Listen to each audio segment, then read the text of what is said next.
Buenas noches, les doy una fraternal bienvenida a esta sección de la Logia Blavatsky, donde invitamos a conferencistas nacionales e internacionales para que nos proporcionen el conocimiento a través de conferencias, pláticas, charlas que generosamente nos obsequian. Y en este caso, me toca presentar hoy con mucho gusto a nuestra querida hermana Carolina Torres, que es miembro de la logia Aura y que, he de decir, es un ser humano con mucha disposición para el servicio que proporciona a la sociedad teosófica es muy, digamos, es grande, es muy generoso de su parte y siempre lo agradecemos, por supuesto.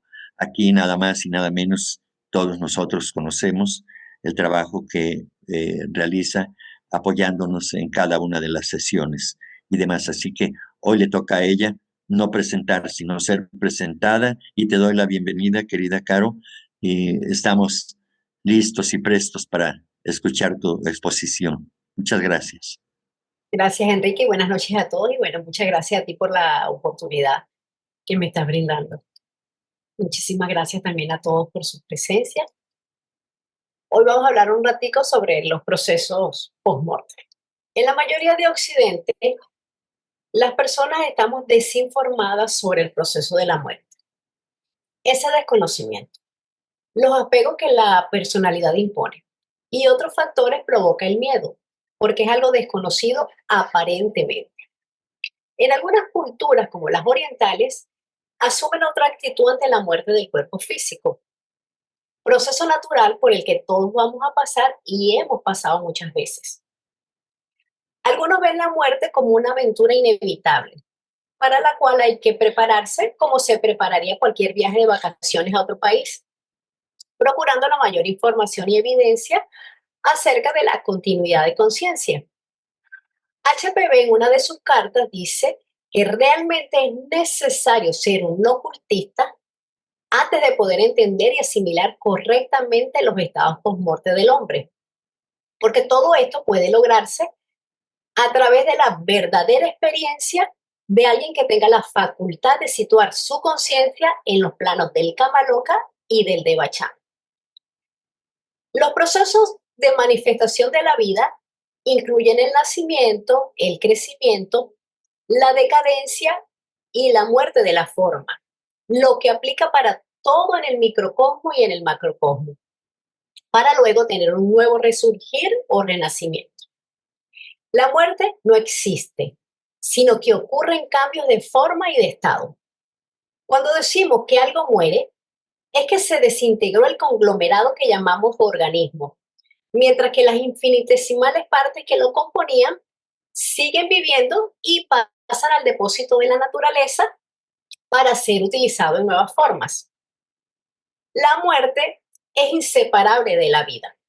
Quizá la hemos visto como el fin de la vida, pero ambas son parte del ciclo natural de la misma. Son etapas complementarias en el proceso del desarrollo espiritual.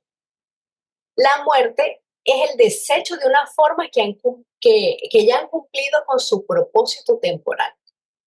Hay un ciclo preestablecido por el cual se debe pasar y hemos pasado muchísimas veces, independientemente de las creencias que uno haya concebido y que haya practicado durante la vida terrestre.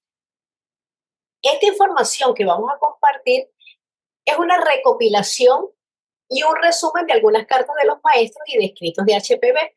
Por lo tanto, es una visión teosófica que se nos presenta no como una especulación, sino como un conocimiento poseído y entregado por estos seres que desarrollaron las facultades necesarias que les permitió corroborar directamente este proceso. Olvidan o nunca supieron que aquel que tiene las llaves de los secretos de la muerte está en posesión de las llaves de la vida. Esto nos lo dicen los maestros en la carta 65. La frase tiene un sentido filosófico y místico.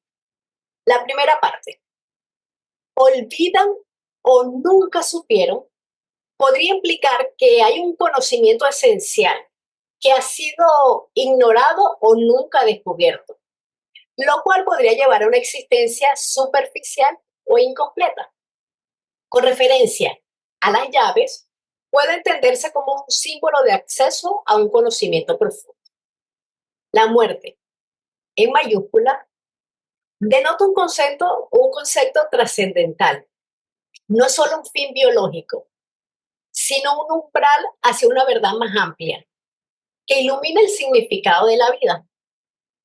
Aceptar lo inevitable de la muerte puede dar una nueva perspectiva sobre cómo vivir y además librarse de muchos miedos y ansiedades que rodean la idea de la muerte. También podríamos interpretar que la vida y la muerte no son opuestas, sino partes de un mismo ciclo, dos caras de una misma moneda. Antes de comenzar a hablar de lleno en los procesos post-mortem, es importante recordar la constitución septenaria del hombre. Estamos constituidos por 7 principios, siendo un principio la expresión o función de la conciencia, que se manifiesta como capacidades o atributos de dicha conciencia. Son las diferencias fundamentales sobre y de las que se han formado todas las cosas. Y además no son realidades independientes, sino que actúan conjuntamente como un sistema, como un todo. Estos 7 principios se agrupan en 2 regiones. Por un lado tenemos el cuaternario inferior, ¿verdad? O la personalidad, que es transitorio y perecedero. Se renueva en cada encarnación. Por otro lado tenemos la tríada superior o la individualidad, que es perenne e indestructible mientras dura el Mahamahapatra. El cuaternario inferior está compuesto de Chula Charira, que es el cuerpo físico, la forma más densa y el vehículo de todos los demás principios durante la vida física. Chula quiere decir bultoso, denso, y Charira quiere decir lo que fácilmente se disuelve. El segundo principio, Linga Charira, o el doble astral, es la contraparte del cuerpo físico. Linga quiere decir modelo, patrón, y Charira, como comentábamos anteriormente, lo que fácilmente se disuelve. El tercero es prana, es la energía vital que permite el desempeño normal del cuerpo físico. El cuarto principio, kama, es el centro de los deseos, de las emociones y de las pasiones. La tríada superior o individualidad está compuesta por manas, que es la mente. Es un principio dual en sus funciones mientras estamos encarnados. Manas es la entidad que se encarna en el hombre. Buddhi representa la sabiduría, la intuición y el discernimiento espiritual. Y el séptimo principio, Atma, es el espíritu, el rayo de la seidad. Se requiere preparación tanto para dejar el plano físico como para entrar a los estados después de la muerte. La preparación del retiro de los principios superiores de los inferiores tiene lugar gradualmente. A fin de comprender esta parte del procedimiento, es necesario tener un claro entendimiento de esta constitución septenaria del hombre. Cada uno de los 7 principios está compuesto a sí mismo de los 7 principios, formando así los 49 fuegos. Es decir, cada principio interpenetra a todo otro principio. Y el proceso de desconexión de los principios superiores de los inferiores tiene lugar muy gradualmente. Claro, todo esto va a depender de cómo la persona lleva su vida y desde luego del karma. Cuando comienza este proceso, no es notado por la persona. Sin embargo, tarde o temprano comienzan a observarse cambios. Un ejemplo de estos cambios son los signos característicos de la vejez, como la pérdida de vigor, la lentitud, la afección de órganos vitales, etc. Todo esto son indicadores de los cambios producidos por los procesos internos. Incluso cuando sucede la muerte física, no ha sido aún completada la separación de los principios superiores de los principios inferiores. Y esto viene a reafirmarnos lo que comentábamos anteriormente sobre los procesos de manifestación de la vida que incluyen la decadencia y la muerte de la forma. Cuando el hombre muere, sus principios segundo y tercero mueren con él. La tríada inferior desaparece y el cuarto, quinto, sexto y séptimo principio forman el cuaternario que sobrevive. Esto nos lo dicen los maestros en la carta 16. El hombre es esencialmente dual. Uno como personalidad y dos como individualidad. En la vida física, estos dos aspectos actúan juntos, pero después de la muerte se separan. Al morir el cuerpo físico, o sea, Chula Sharira, la tríada física que está compuesta por Chula Sharira, Linga Sharira y Prana se separa de los otros principios, quedando los cuatro principios superiores, es decir, Kama, Mana, Buddhi y Atma, que constituyen el cuaternario sobreviviente, que pasa a Kama Loka o el plano astral. Para los fines de nuestro estudio de los estados post-mortem, los principios del hombre se agrupan en duadas y en tríadas. La tríada física ya desapareció y queda el cuaternario sobreviviente, constituido por las dos duadas, la duada inferior que está compuesta por Kama y por Mana, y la duada superior que está compuesta por Buddhi y por Atma. En la explicación de los maestros, estos insistieron mucho en que los estados posteriores a la muerte se encuentran en el mundo de los efectos, que son determinados por nuestras acciones, pensamientos y razones en este mundo material. Es aquí donde se generan las causas de esos efectos. Después de la muerte, no podemos cambiar el curso de los acontecimientos, ni a nosotros mismos. Podemos solo sufrir de esos efectos o disfrutarlos. Morir y lo que pasa después. Experiencias cercanas a la muerte. Algunos consideran una fuente confiable sobre lo que nos espera después de la muerte física, la vivencia de los que han tenido experiencias cercanas a la muerte. Lo contado por estas personas muestra muchas coincidencias y similitudes entre lo que sintieron y lo que percibieron, sin importar su edad, su raza, su sexo, su religión, etc.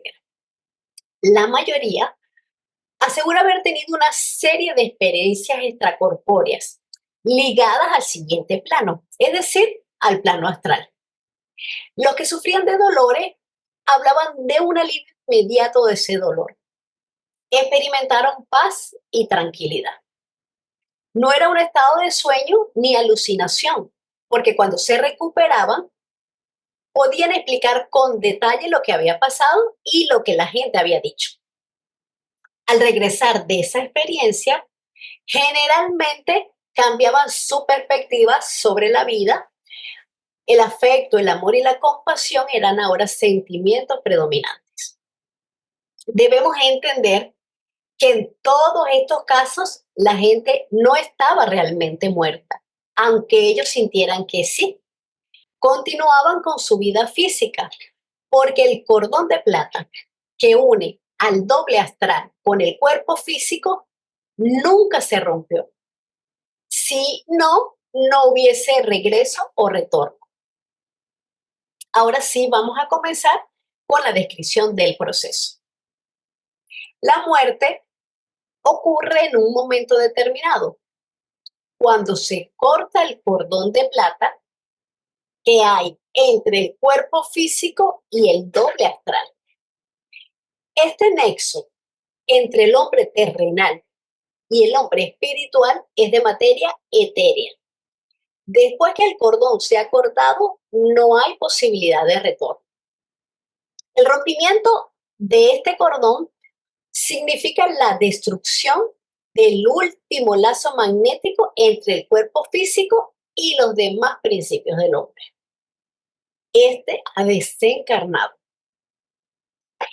Este desprendimiento sucede como cuando se entra en el sueño, tranquila, sosegadamente y sin dolor.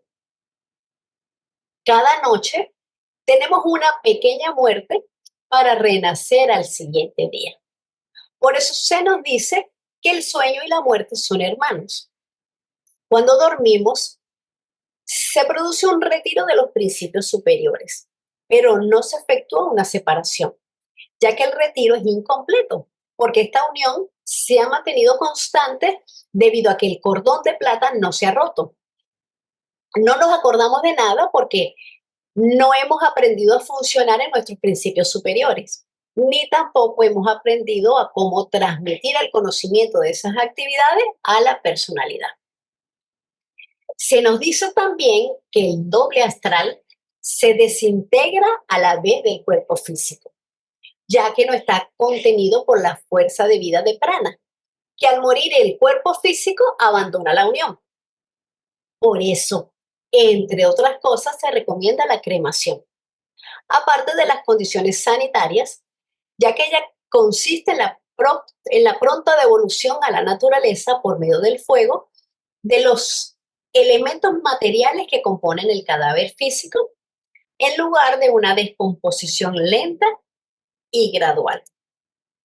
En el momento solemne de la muerte, cada hombre, incluso cuando la muerte es repentina, ve toda su vida pasada delante de él, en sus más mínimos detalles.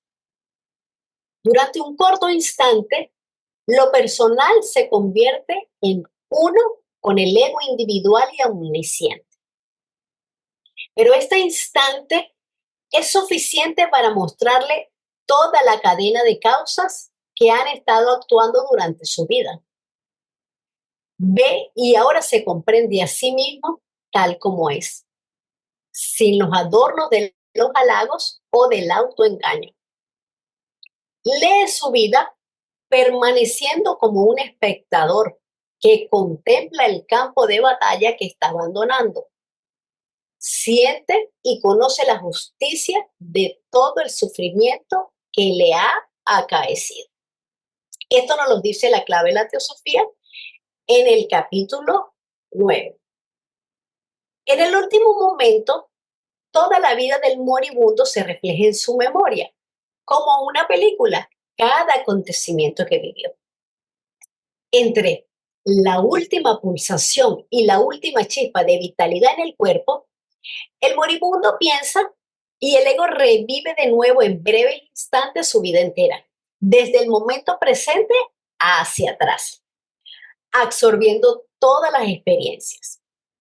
Este repaso es inevitable e inalterable, lo que significa que al ego o al ser interno nada se le escapa, todo queda registrado.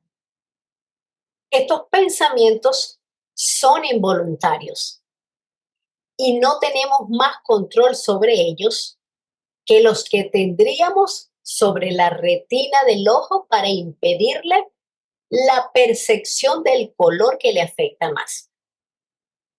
Esa impresión y pensamiento que fue el más fuerte, naturalmente se convierte en el más vívido y sobrevive, por así decirlo, a todo el resto, que ahora se desvanece y desaparece para siempre para reaparecer ya en el Devachan.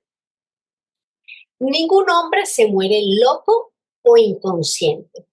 como afirman algunos fisiólogos. Incluso un loco o una persona presa de delirium tremens tendrá su instante de lucidez perfecta en el momento de la muerte, aunque sea incapaz de contarlo a los presentes.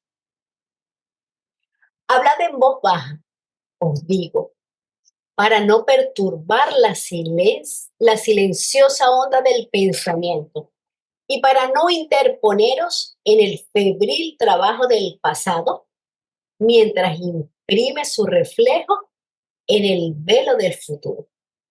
Esto nos lo dicen los maestros en la carta 23.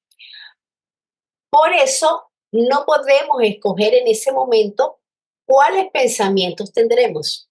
Ellos van a depender de la suma de pensamientos, emociones y actos cometidos durante la vida física. La personalidad comprende que toda la película fue coherente. Una experiencia condujo a la otra y el conjunto de todas ellas impulsó o no su proceso conciencial. Esta revisión es de suma importancia porque de allí se destila cierta sabiduría, el fruto de la vida recién terminada, por lo que los acompañantes deberían estar mental, emocional y físicamente serenos para no afectar con un exceso de aflicción al ser querido. Los pensamientos hacia él o hacia ella deben ser en forma de amor y bendiciones, deseándole que efectúe el proceso desde la calma. Tengamos en cuenta que el dolor es aplicable al ámbito de la enfermedad o de los accidentes, pero no al momento de la muerte. Es un momento demasiado solemne e importante, por lo que es vital y necesario la tranquilidad de las personas que están con el moribundo, para que éste no sea perturbado por lamentaciones introspectivas. El moribundo está como un espectador. Antes de que comience su proceso en cama loca, la persona desencarnada debe darse cuenta de que ha muerto y debe aceptarlo. Se dice que las personas que han cultivado su espiritualidad no tienen demasiado problema al respecto, pero el ser humano promedio no se da cuenta que ha dejado su cuerpo físico y por diferentes motivos tiene dificultades para aceptar este hecho. Quien no sabe, no se da cuenta que ha dejado su cuerpo físico. Sigue con su vida. Por supuesto que se trata de una ilusión. Recrea el entorno en el que ha vivido. Deambula por lugares que le resultan familiares. Se ve a sí mismo como cuando tenía el traje físico. Se desplaza por su casa y a pesar de que sus seres queridos no le hacen caso porque no lo ven, se siente como en un sueño, sin percatarse que está muerto, buscando explicaciones que justifiquen lo que cree que está viviendo. Esto puede durar desde unos instantes hasta un largo periodo de tiempo, dependiendo del grado de apego que tenga a las cosas y a los seres que deja. Al final, antes o después, se nos dice que algunos perciben una especie de luz, de túnel, o el recibimiento de algún ser querido fallecido anteriormente, o alguna deidad por la que sentían devoción. Esta persona o entidad que lo recibe es un auxiliar que puede o no estar encarnado y toma la forma de ese ser querido o de ese ser a quien le tenía mucha devoción. Y allí es cuando comienza su proceso o su etapa en cama loca. Al llegar a cama loca, que es el primer estado después que los tres principios de la tríada inferior o física, es decir, el cuerpo físico, el doble astral y prana, se separan de los otros principios, se forma el kama rupa o cuerpo de deseo del desencarnado, que posee un vigor y una vitalidad según su nivel de conciencia.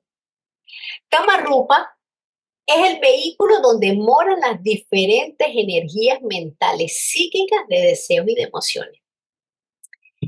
Kamaloka está ubicado en el plano astral y como todos los planos tiene 7 niveles vibratorios, divididos en innumerables regiones y subregiones, que corresponden a estados mentales de los que allí habitan.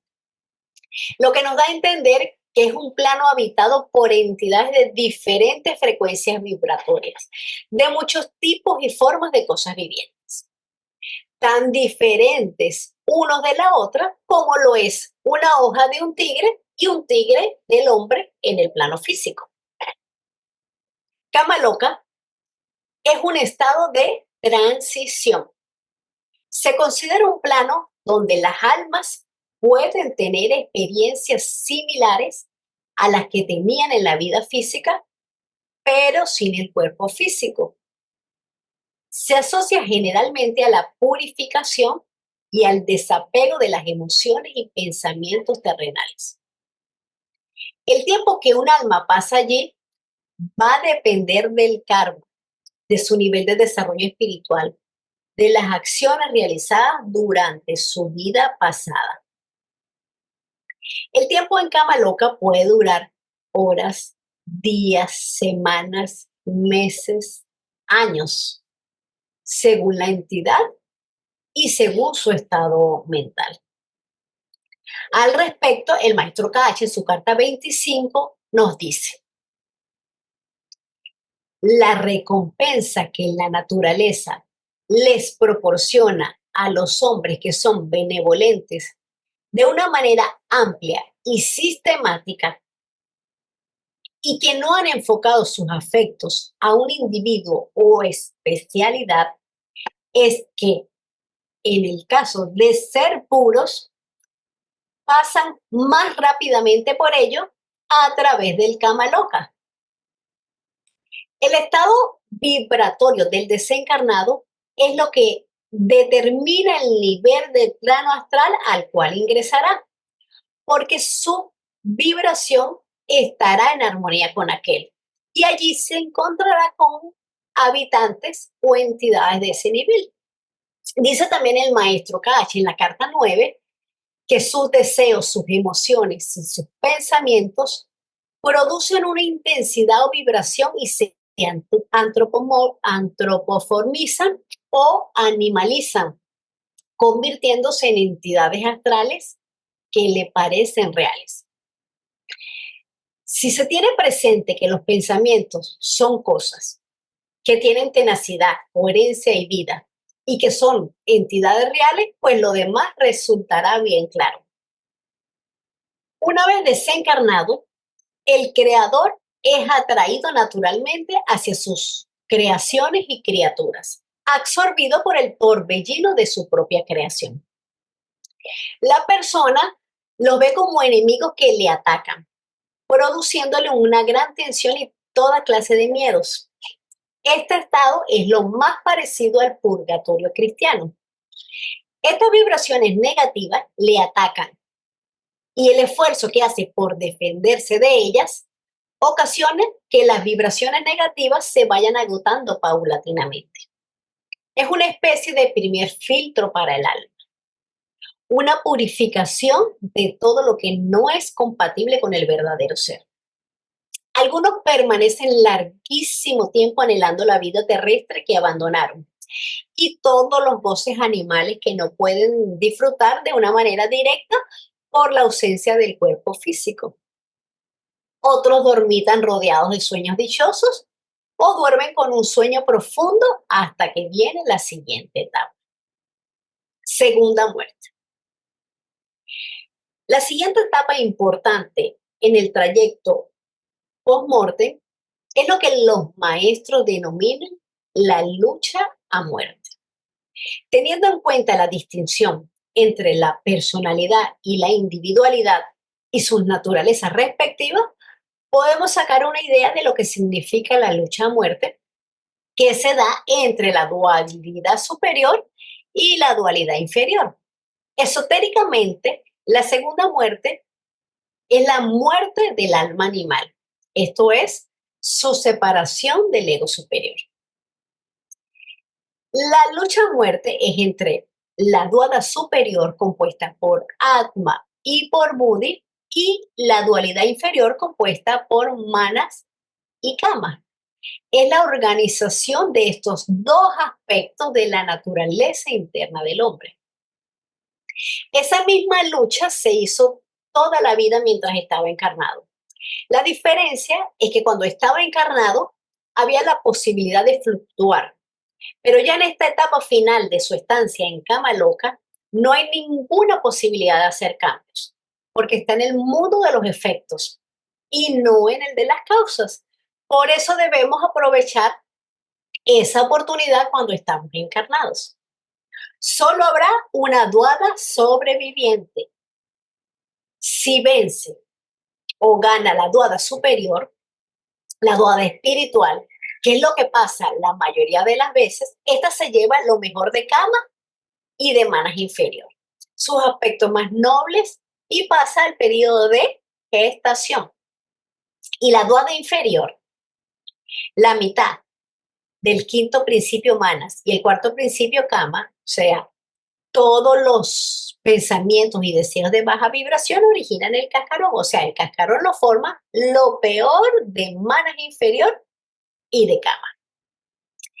El ego atrae hacia sí mismo todo lo de la naturaleza superior o espiritual que haya vivido o experimentado en la vida física recién pasada, ya que puede asimilar solamente eso. Ninguna parte de la naturaleza inferior o terrenal puede en absoluto entrar en él, o sea, en el ego, ni convertirse en parte de él. Lo burdo de la personalidad, es decir, todo lo de baja vibración, forma el cascarón, que queda como un habitante del Kama Loka, mientras que el ego entra en el Devacham, enriquecido de todas las experiencias espirituales de la última existencia personal. Aunque en este diagrama estamos hablando de Manas inferior, no debemos olvidar nunca que este principio, Manas, es siempre uno e indivisible. Solo es dual en su funcionamiento mientras estamos encarnados, ya que la expresión de la conciencia en el plano físico se ve muy reducida y condicionada, pues debe funcionar a través de un cerebro confinado a la percepción material.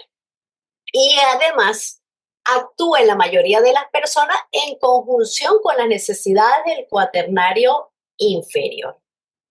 Es decir, que se centra en deseos y pensamientos alrededor de sí mismo, por lo que son de baja vibración.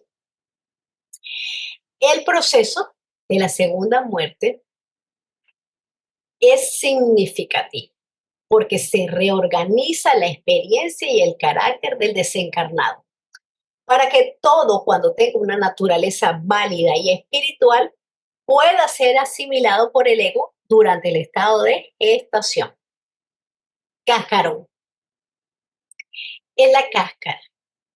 Lo que queda cuando los principios superiores abandonan el cuaternario sobreviviente. Se forma luego de la segunda muerte. Son los componentes mentales y emocionales en proceso de disolución. Durante la vida terrenal, los deseos y pasiones están guiados por la mente y por el ego, pero después de la muerte funcionan sin la dirección de su anterior amo y maestro, y aún así seguimos siendo responsables de ellos. El cascarón no tiene alma ni conciencia. Tiene lo que aparenta ser una conciencia animal o automática debido a la muy reciente asociación con el ego. No tiene voluntad propia, sino que es gobernado enteramente por las atracciones vibracionales. Esto es lo que pasa la mayoría de las veces. Pero también hay excepciones, que es cuando gana la duada inferior, la duada personal. Lo que significa que esa alma no tuvo ningún deseo, ninguna emoción o ningún pensamiento noble, bueno y divino. Por lo tanto, no tiene nada que asimilar ni se ganó el de Bachán. Así que va a la reencarnación inmediata o a la dicha. Cuando gana la duada inferior, que es la excepción, porque la mayoría de las personas tienen al menos un pensamiento, una emoción o un acto altruista que lo salva, por decirlo de alguna manera, y lo lleva al Devachan, aunque sea por muy poquitico tiempo. O sea, estas entidades renacen inmediatamente después de una especie de sueño, en el que no tendrán sueños muy gratos. El periodo siguiente es llamado estado de gestación, transmitiendo la idea de la preparación que ocurre antes de que la entidad desencarnada pueda entrar al Devachan. Al estado de gestación solo se entra cuando ha ganado la duada superior y se aplica tanto al ego personal como al ego espiritual, mientras están todavía juntos. Hay un triple propósito de este estado. Primero, proporcionar una oportunidad para la transferencia de todas las mejores cualidades espirituales de la personalidad a la individualidad, que hayan sido el resultado del contacto entre estos dos aspectos durante la vida en la Tierra. Segundo, actuar como un estado preparatorio para el Devachan, ya que allí, en el Devachan, solo son experimentados los anhelos más nobles y más elevados de la personalidad. Y tercero, la separación final de la tríada inmortal de los restos del cuaternario inferior. Durante esta etapa, el contenido más puro de manas inferior y de kama queda asimilado en la tríada superior. Se nos dice que este estado no se puede describir, pero ese fruto espiritual tiene que transmutarse antes de ser adecuado para contribuir a nuestro ego. La persona no se da cuenta de lo que está pasando, pero hay excepciones. Los principios que van al Devachan son el séptimo, el sexto y el quinto. No como una dualidad, sino como uno solo. Dualidad porque veníamos hablando de la dualidad superior. Y el cascarón queda con los restos de la mente inferior y con los deseos y emociones de baja vibración. El cascarón recobra su memoria porque está compuesto de la parte inferior de manas y una apariencia de conciencia de sí mismo cuando el quinto, sexto y séptimo principio se han ido. No está consciente que ha sido abandonado por la individualidad, ya que solo se contempla a sí mismo. La duración de este periodo depende de los motivos dominantes que se tuvieron durante la vida terrestre.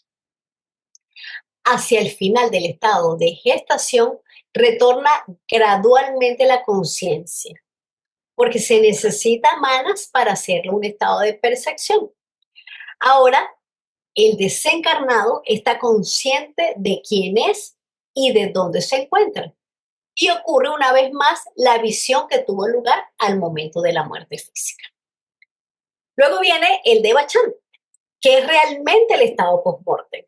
Y todo cuanto le precede es una preparación. Las revisiones de la vida, el Kamaloka, la lucha a muerte y el periodo de gestación son todos pasos preliminares.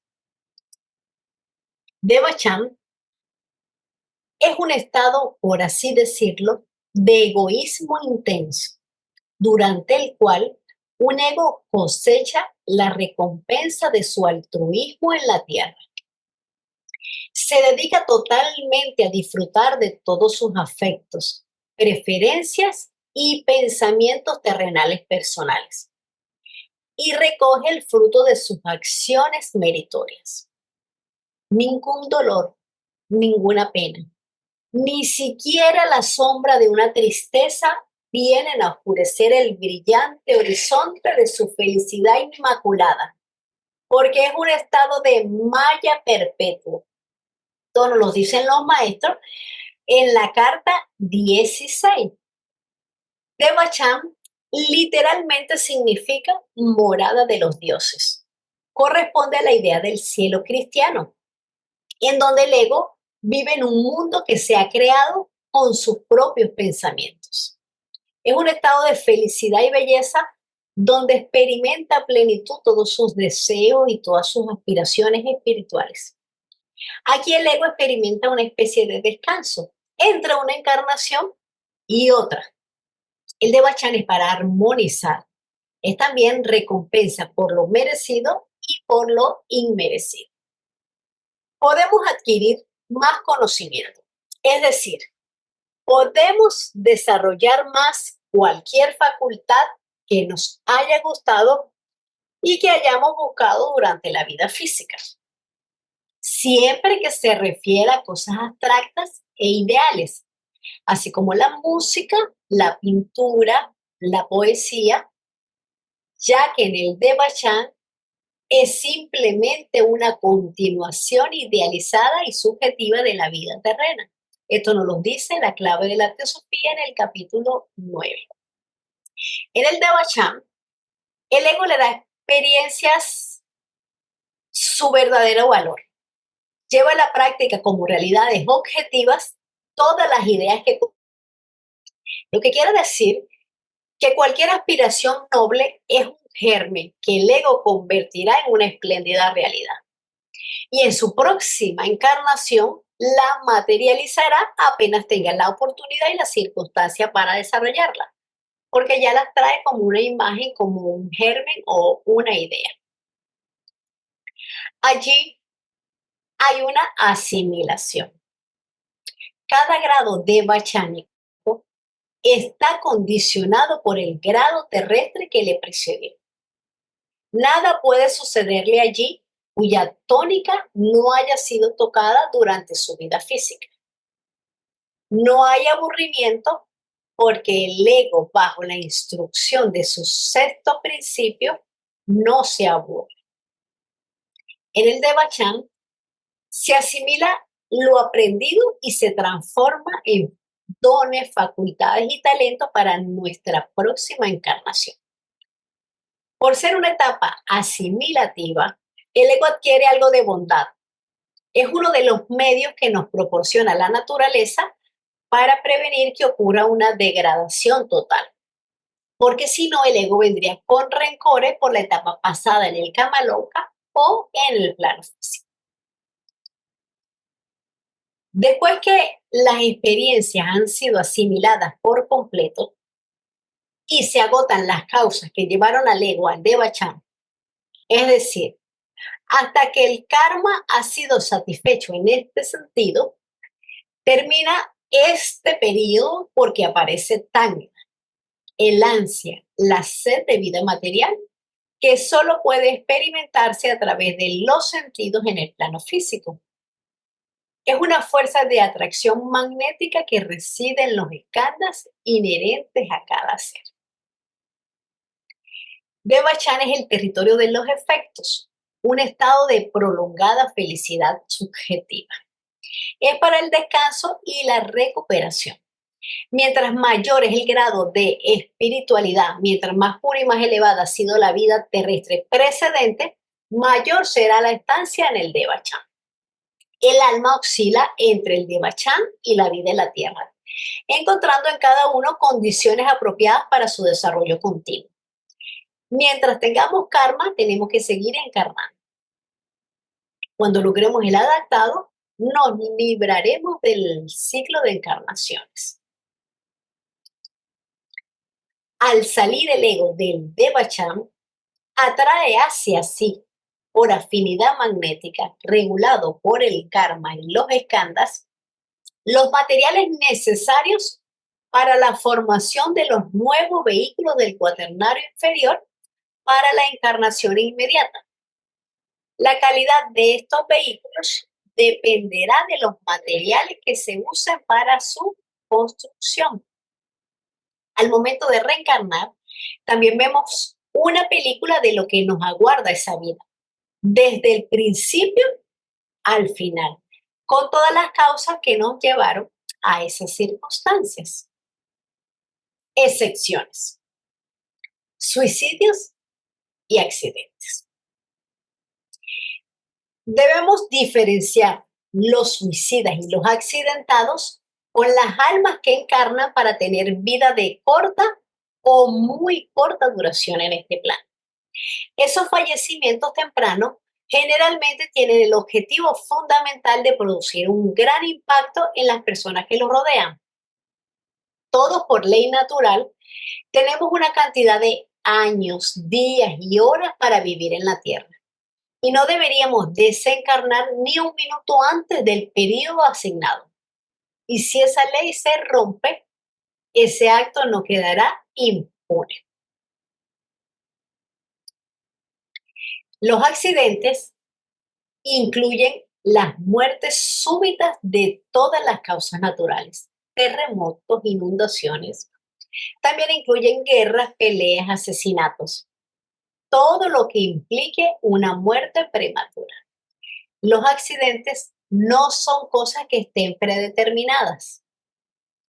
El suicidio es el acto intencional de quitarse la vida. Y como cualquier otro asesinato, es una súbita perturbación de la armonía de la naturaleza.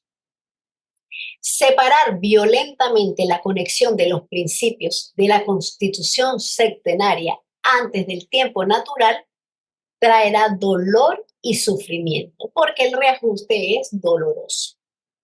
Ningún hombre tiene derecho a ponerle fin a su vida, sin importar los motivos que lo llevaron a esa decisión, aunque su destino dependerá de las circunstancias implicadas en su acto. No todos los suicidios son iguales y la medida de su responsabilidad varía, pero es un acto que afecta la evolución espiritual de esa alma.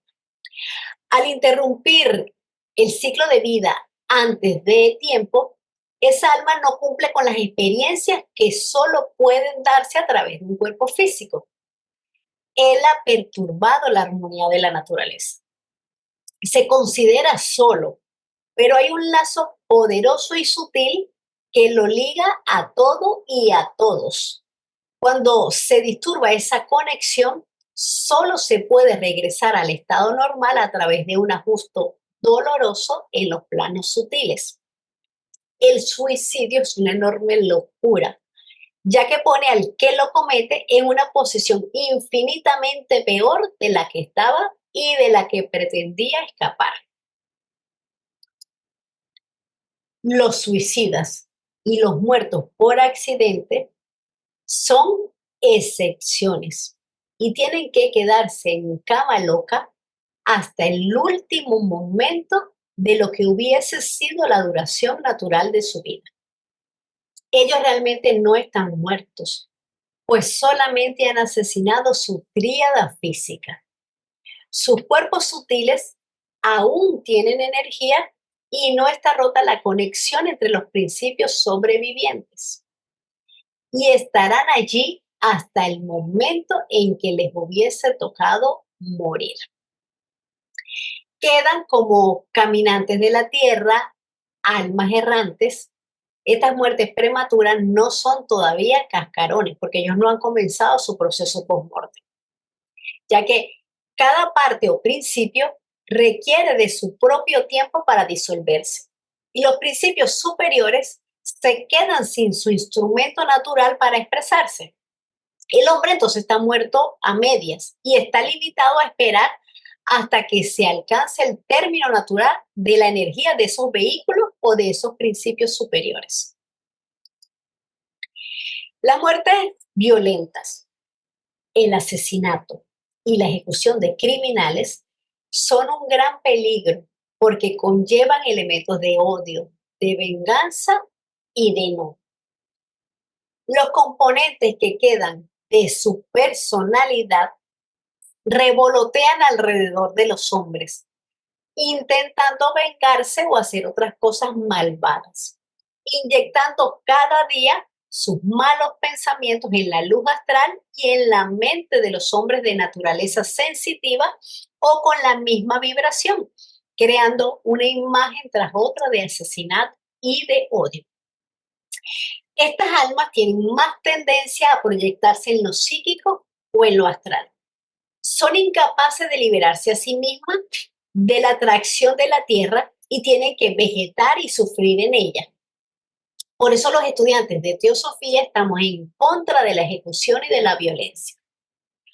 Un asesino encarnado no es miembro agradable de la sociedad, pero un asesino arrancado repentinamente de su cuerpo físico es una entidad mucho más peligrosa, porque la sociedad puede percatarse del primero, pero antes de los del segundo tipo, en el estado presente de ignorancia está totalmente indefensa.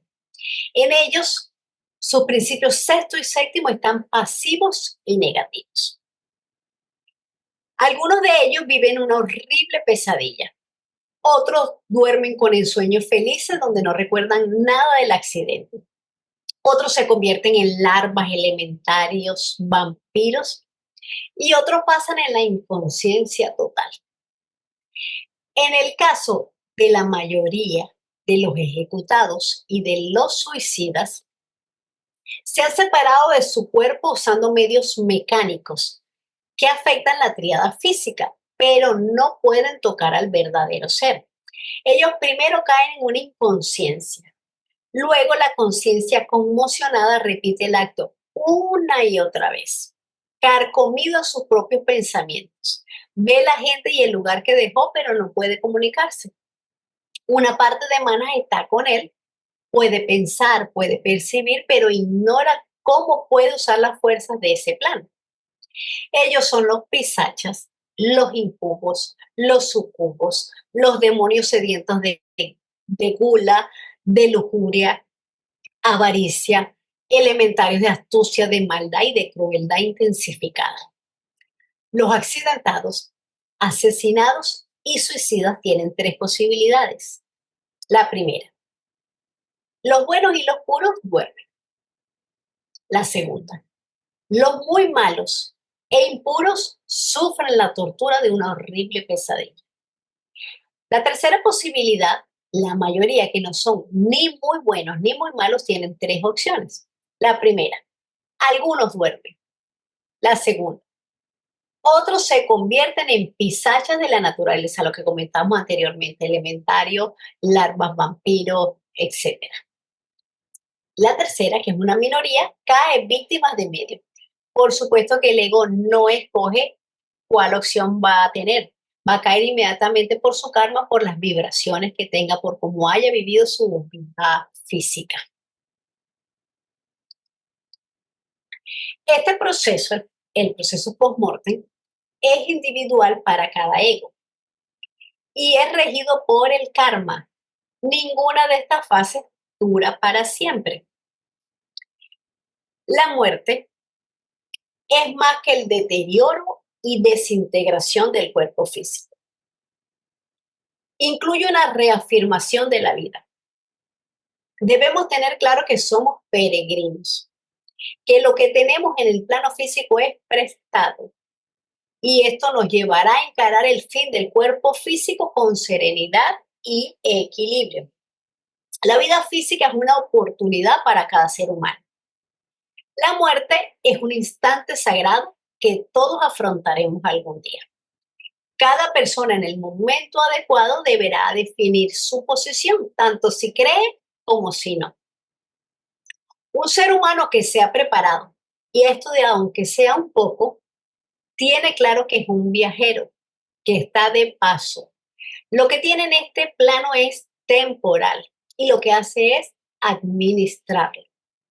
Sabiendo estas cosas, encara la muerte del cuerpo físico con calma y con armonía. Después de una disolución, comienza una nueva construcción, ya sea de un cuerpo humano o de un universo, resultado de su predecesor. Y este fluir eterno y cíclico permite concebir la muerte, no como un final, sino como un paso imprescindible en el proceso evolutivo. Muchas gracias. Bueno, muchas gracias, querida Caro. Es una exposición llena de datos valiosos con relación a la constitución del ser humano, que se denomina constitución oculta, pero que ahí está, aunque no la percibamos. Y todo el proceso post-mortem explicado de una manera sencilla, clara, y que enumera cada uno de los pasos que se siguen en este estado post-mortem y las diferentes clases de muerte y los diferentes estados en que se puede ubicar un ser humano después de desencarnar. Este trabajo es impecable y da la oportunidad, desde luego, de que podamos eh, volver a verlo tantas veces sea necesario para poder aclarar si es que existen dudas, hacerlo efectivamente. Así que, pues ahí está el trabajo. Muchísimas gracias nuevamente. Y bueno, pues ahora abrimos la sección de preguntas o de contribuciones, de si quieren agregar algo más, pues adelante. Gracias nuevamente, Caro, por tu generosidad. Excelente trabajo. Gracias a ti, Enrique, por la oportunidad y gracias a todos por su presencia. Bien. Juan Carlos. Carolina, excelente resumen, como para verlo varias veces. Tenía una pregunta. Cuando gana la aduana inferior, mencionaste de que había dos posibilidades, ir a la Vichy o reencarnar. En qué situaciones uno va a la Vichy y en qué situaciones va a reencarnar? Generalmente lo que sucede es que vamos a la reencarnación inmediata. Cuando algún ego ha tenido muchas vidas con muchas cosas malvadas y nada bueno es cuando va a la Vichy, porque en el Avicii pasan eones antes de que tenga la posibilidad de reencarnar, o sea que esa es una excepción dentro de las excepciones. La mayoría simplemente no pasó por el de Bachán, sino que tiene sueños bien desagradables y feos, nos dice el HPV en los manuscritos de la Logia Blavatsky, dice que tienen unos sueños terribles y vuelven otra vez a encarnar. Entonces, la posibilidad de la Vichy es una excepción dentro de las excepciones. Tiene que haber sido muy malvado en muchas encarnaciones, en muchas vidas. La mayoría ¿Qué pasa en el es Avicii? malo. ¿Qué pasa Ajá. en el Avicii? ¿Qué pasa en el Avicii? El Avicii, ¿verdad? Es la condición de maldad perfecta, la maldad ideal espiritual, lo contrario al de Bachán. Se dice que el Avicii es reservado para aquellos que han cometido acciones extremadamente malévolas y negativas en varias vidas consecutivas. Es una condición ahí en el Avicii en donde el hombre se siente solo en el espacio y separado de toda vida. Es un lugar de sufrimiento total donde pasan eones antes de tener la oportunidad de reencarnar. Y no es un lugar igual que el de Bachán, es un estado de conciencia. O sea, es lo peor que podamos imaginar. Por eso es Y, reservado para las personas extremadamente malévolas. y hay la posibilidad de que haya una desintegración completa de algún ser que esté en la Vichy. Bueno, ellos tienen después de eones, no sé, eones, muchísimo, muchísimo tiempo la posibilidad de reencarnar. Y si vuelven otra vez así, no sé cuántas veces, eso se les llama pues un fracaso de la naturaleza. Es decir, esa mónada tiene que comenzar su proceso desde cero, o sea, desde el arco involutivo, o sea, desde el tercer nivel de los elementales. Es como que si nunca existió. Esa mónada es un fracaso de la naturaleza total y deben comenzar de cero en el siguiente Manvantara. Muchas gracias, Carolina. Me has aclarado muy bien. Gracias. Muchas gracias a ti, Carlos. Rosy. Carito, primeramente felicitarte porque ya sabes que es mi tema favorito. Estaba embebida con todo lo que aprendí contigo ahora. Fíjate que me llamó mucho la atención esto que comentaste porque fíjate que inclusive de algunas charlas que di al respecto, nunca lo vi en el caso, por ejemplo, de los ejecutados y se me hizo muy interesante por lo que comentas, que me gustaría que, porque fue rápido, nada más que me lo recuerdes bien para tenerlo siempre presente, esto de los ejecutados. Y también hay una frase que pusiste al último, de cuando el hombre ya reencarna, que puede decir en hombre o en universo. Ahí me quedé con duda, Carito. ¿Me lo podrías, explicar un poquitín? Muchas gracias, estuvo preciosa tu ponencia, Carito. Ok, ya va, un segundito. Vamos primero con la última. Cuando dice que viene una reconstrucción, no me refería a que el hombre va a construir va a ser o reencarnar en un universo, sino me refería al proceso que es un eterno y cíclico. O sea, que pasa en el microcosmo y en el macrocosmo. Es cíclico. Los procesos de la vida y la muerte son en todo, el microcosmo y el macrocosmo. Así, los universos, los sistemas solares, todo pasa por una vida, decadencia, etcétera, etcétera, de la forma para un nuevo resurgir. Igual cuando se acaba este Manvantara, todo esto va a tener una muerte y va a resurgir, renacer, claro, según su predecesor. O sea, es como, no es que nosotros vamos a hacer eso, bueno, sí, en algún momento, eones, eones, eones, pero es una similitud, una analogía que pasa en el microcosmo o en el macrocosmo, es como para verlo a pequeña escala y a gran escala, que la muerte no existe. Es simplemente algo periódico, un nacer, crecer, desarrollarse, la decadencia, la muerte, para volver a resurgir con todo lo asimilado anteriormente. Y con respecto a lo que hablaba de los que tienen muertes violentas, asesinados, suicidas, etcétera, pues no lo mencioné mucho porque es como la parte más negativa, ¿verdad? Pero todas esas almas desencarnadas de personas así, ellos son irresistiblemente atraídas a la tierra. De hecho, nos dicen que ellos son esas almas errantes que es lo que está más cerca de nosotros, ¿verdad?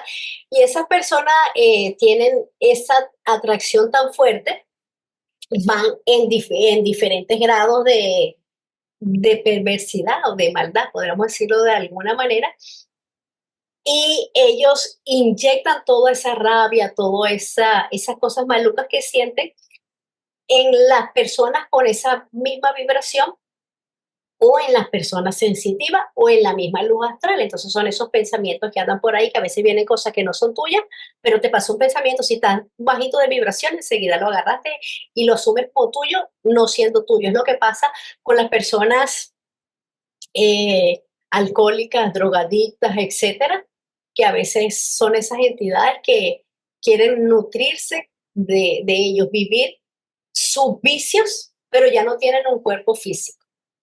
Exacto, Carito. En realidad, lo que yo me enfocaba un poco más es a las personas ejecutadas, vamos, que llegan a torturar y todo, o que pasan cosas muy terribles y a fin de cuentas, pues que no les perdonan la vida, ya que se arrepintieron y todo, no les perdona la vida. Entonces, eso debe ser bien terrible, ¿no? Porque personas que han hecho este tipo de cosas, por ejemplo, las ejecuciones, y que se dan cuenta y lo lamentan y viene la ejecución, pues es algo brutal, ¿no? Ya no se van con o sea, se van con el reconocimiento de lo que hicieron y aparte de eso, pues para ellos es muy terrible eso de que los ejecuten, ¿no? Eso ha de ser pues una situación muy, muy terrible, yo creo que también kármica, ¿no? Sí, exacto. Y del otro, nada más así como paréntesis, efectivamente de lo que comentábamos de lo cíclico, es como exactamente ahí dice la primera ley, ¿no? Como es arriba es abajo, ¿no? Perdón, la de correspondencia, como es arriba es abajo. Abajo en microcosmos y en macrocosmos, todo tiene un ciclo, todo va y viene y todo tiene, ahora sí que es su reencarnación, pero a nivel universo, desde una hormiguita hasta eso. Carito, muchísimas gracias por tu explicación de esas personas que pasan, porque no se suicidaron, sino que con todo y que hubo arrepentimiento, se dieron cuenta y todo eso, fueron ejecutados. Eso sí ha de ser. Pero es que acuérdate que el arrepentimiento no le va a quitar, Ah, no, no va claro, a quitar la acción que claro, pasó o el daño que le hizo a los claro. demás. Entonces, estos suicidas y estos Ah, no, asesinados definitivamente, claro, pues tienen vida y conciencia propia y se dice que claro, son los más peligrosos. Ellos pueden claro, ver y oír como nosotros, pero claro. no pueden satisfacer sus deseos de terrenales, sus deseos de odio, etcétera, ¿verdad? Y aparte, no son todavía ni siquiera cascarones, porque ellos no han comenzado su proceso post-mortem. Exacto, tienes razón. Gracias, Carito. Patricia. Adelante, Pablo. Hola, Caro, buenas noches a todos. Muy bonita información la que nos diste. Yo solamente tengo dos comentarios. El primer comentario, en el libro que escribió Ali Besam, dice que que nosotros como seres humanos podemos desencarnar o morir por tres cuestiones. La primera es a través del corazón, que es la mayor parte de la gente que muere porque se desconecta, ahora sí, desde ahí el espíritu, ¿no? O el alma. La otra es por el plexo solar, puede desencarnar esa persona. Y la última es por lo que sería el chakra último, bueno, el chakra que es la coronilla, que son los grandes iniciados. Por ahí se puede desencarnar también. Y conforme va el cuerpo, lleva un proceso. Y decía ella que es muy importante que podamos tener una muerte muy tranquila y que el último órgano que se pierde es obviamente el oído, ¿no?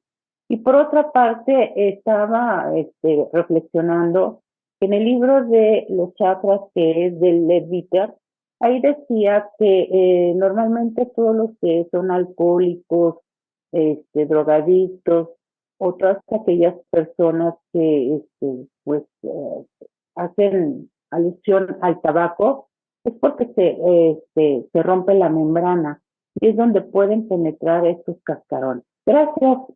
Pero gracias, Pati. Salomón. Sí, hola, Caro. Oye, antes que nada, muchas felicidades. Oye, Caro, tengo dos preguntas. Una es, en Camaloca, ¿se tiene libre albedrío o simplemente se sigue con el proceso que le toca?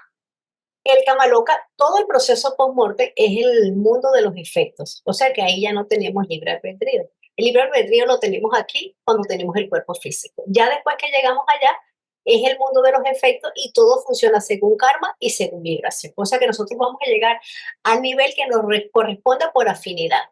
No podemos escoger a cuál va. No tenemos ese libre albedrío. Eso es. Al que nos merezcamos. El que nos ganamos. De acuerdo. La otra pregunta, Caro, es un recién nacido que muere, que desencarna así pequeñito, ¿reencarna pronto o nada más vino a reencarnar por karma, por supuesto, pero reencarna nuevamente o ya no? Se dice que los infantes y los niños muy chiquiticos, ¿verdad? No son consideradas ni accidentes ni suicidas, por supuesto, son muertes prematuras que ya vienen por karma, quizás para enseñar algo a sus seres queridos, a sus padres, etcétera. Ellos no tienen ni Camaloca ni tampoco tienen Devachan. ¿Por qué? Porque ellos no han creado, mentalmente no han creado ni las condiciones para el Camaloca, ni han creado con sus pensamientos el Devachan. Entonces ellos lo que tienen es un impulso para nacer. Ellos, o sea que desencarnan y prosigue inmediatamente otro nacimiento humano. Incluso algunos dicen que en la misma familia. Fred, qué gusto. Buenas noches a todos. Buenas noches. Carolina, solamente para felicitarte por tan buen trabajo. Yo siempre te había conocido como manejadora de las charlas que da la Federación los domingos y es la primera vez que te escucho dando una charla. Estuvo excelente. Esperamos volverte a ver ofreciendo más charlas. Ay, muchas gracias, Fred. Muchas gracias por acompañarnos y por tu comentario. Gracias. De los ajusticiados. Y lo que tú decías de que se van con venganzas, es verdad, porque se van con rabia, porque los asesinaron o los ajusticiaron. Pero el maestro KH dijo en una de las cartas y puso de ejemplo a un hombre que asesinó a un presidente de los Estados Unidos, a Garfield, lo asesinaron. Entonces allí dice él que para él va a ser un tormento porque todo el tiempo va a estar viendo cuando mató y cuando lo ejecutaron. Entonces el tormento mayor para el que lo ejecutan es eso, ver cuando lo ejecutaron y no poder hacer nada. ¿Por qué es tan importante para los estudiantes de teosofía como nosotros estudiar todo eso de los procesos post-mortem? Esa es una pregunta que... ¿Y por qué es importante? Porque el conocimiento nos hace sacar de la ignorancia. Muchas personas, ¿verdad?, ignoran todos estos procesos y todos deberíamos saber básicamente los procesos de la muerte, el karma y la reencarnación. ¿Por qué? Porque es como comentaba al principio, cuando vamos a preparar un viaje de vacaciones, vamos a ir a otro país, ¿qué es lo que tenemos que averiguar? Bueno, que en ese país hace frío, hace calor, cuál es la moneda, etcétera, etcétera. Entonces los procesos post-mortem, pues también debemos hacer así, aunque nosotros lo hemos pasado infinidad de veces, no lo recordamos, ¿verdad? Porque tenemos un nuevo cerebro físico, entonces no recordamos eso. El saber lo que viene después nos hace cambiar la actitud ante la vida que tenemos. Porque si pensamos que esta es la única oportunidad que tenemos, hacemos desastre, maldades por todo, pero después cuando nos vamos a morir, ay, perdón, de cuenta nueva, entonces no va a enriquecer a nuestro ego, no va a enriquecer a nuestra alma. Entonces lo importante es tener este tipo de conocimiento y que no son especulaciones ni hipótesis, sino que son información que nos es dado por los maestros y por HPB. Y creo que nosotros en la teosofía es sagrado lo que nos dicen los maestros. Quizás ahorita no tenemos nosotros la facultad de poder comprobar ciertas cosas, pero a medida que nosotros vayamos desarrollando nuestros estados mentales, vamos a poder desarrollar esas facultades y vamos a poder comprobar.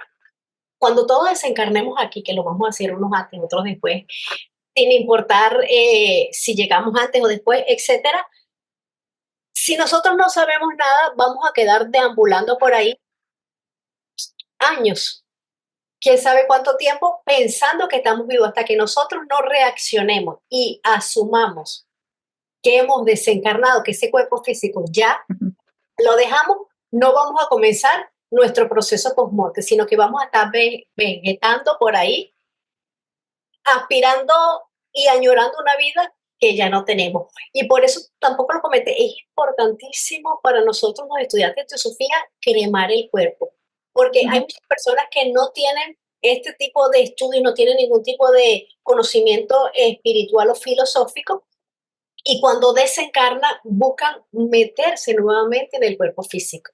Entonces están allí porque quieren, es como que, entonces al desintegrarlo en el fuego, pues ya no hay un cuerpo al que regresar. Y lo importante también, no solamente de nosotros conocer ese proceso, sino de todos, porque ojalá que no nos toque morir solos, ¿no? Pero esa otra persona que debe estar ahí, bueno, quizás va a estar otra persona que estorbe. Mi papá siempre dice mucho ayuda el que no estorba, porque de repente para tener otra persona que esté dando gritos y alaridos y esté con un comportamiento que no nos va a dejar concentrar en ver la película, mejor, ¿verdad? Y concentrado en lo que tenemos que enfocarnos. Entonces, es importante de tener ese conocimiento para nosotros mismos y quizás para ser acompañante de algún momento de alguien que tenga que desencarnar, porque no podemos andar por la vida todos ignorantes y desinformados. Ignoramos, por supuesto, muchísimas cosas, pero lo importante es cultivar ese conocimiento, lo que nos va a llevar a crecer en alma, en estado de conciencia, que para eso es que vinimos aquí, no para comprarnos un carro, etcétera, etcétera, etcétera, etcétera. Vinimos para vivir experiencias que nos nutran el alma y aumentemos nuestro estado de conciencia. Ok, muchas gracias, querida Carolina, y felicitaciones de nuevo, gracias. Gracias, Ángela, por acompañarnos. Andrés. Yo nada más quiero decir unas palabras a Carolina. Muchas gracias, Carito, y muy, muy brillante tu presentación. Ya he comprendido mejor el tema y que el cuerpo físico es prestado, que somos peregrinos y que lo que tenemos pues no nos pertenece, nada más nos lo han prestado y que hay que hacer buenos actos para estar mejor y seguir superándonos. Y Dios te bendiga. Es Amén. cuanto. Amén, gracias. Eso es lo importante, que nosotros no nos reconozcamos como este cuerpo físico. Todos esos vehículos, esos cuaternario inferior, nos los ha dado la naturaleza para expresar conciencia. ¿Para qué? Para irnos elevando en estados mentales. Pero nosotros no somos este cuerpo físico, no somos esta mente que piensa, ni somos estas emociones y estas pasiones que estamos expresando. Son vehículos que tenemos. Ahora, el ego es el que tiene que tomar el control. Y ahí es donde está lo complicado. Pero en eso estamos, ¿verdad? En eso tenemos que trabajar para que podamos llevar esos vehículos de la mejor manera, porque ellos tienen su propia conciencia y su propia vida diferente al ego que que es el dueño. Lo que pasa es que el ego todavía no ha tomado control sobre ellos. Ellos entonces se creen que se mandan solos. Pero ese es el trabajo que tenemos que hacer. Gracias, Carito. Yo Bien. solamente quiero decirle a Caro, quiero decirte, Caro, que me encantó. También me hiciste aprender algunas cosas que no sabía de eso. Quiero agradecerte, me encanta, me encantó. Muchas gracias. Gracias, A ti, Jimena, muchas gracias. Gracias. Bien, pues únicamente reiterar a todos mi gratitud por su presencia y por su participación siempre valiosa. Y por supuesto, reiteradamente mi agradecimiento, Caro, por tan bello y bien estructurado trabajo. Así que, pues, les deseo la mejor de las noches y nos vemos la próxima semana. Muchas gracias a todos. Gracias a todos y bueno, feliz noche. Bendiciones a todos y feliz semana.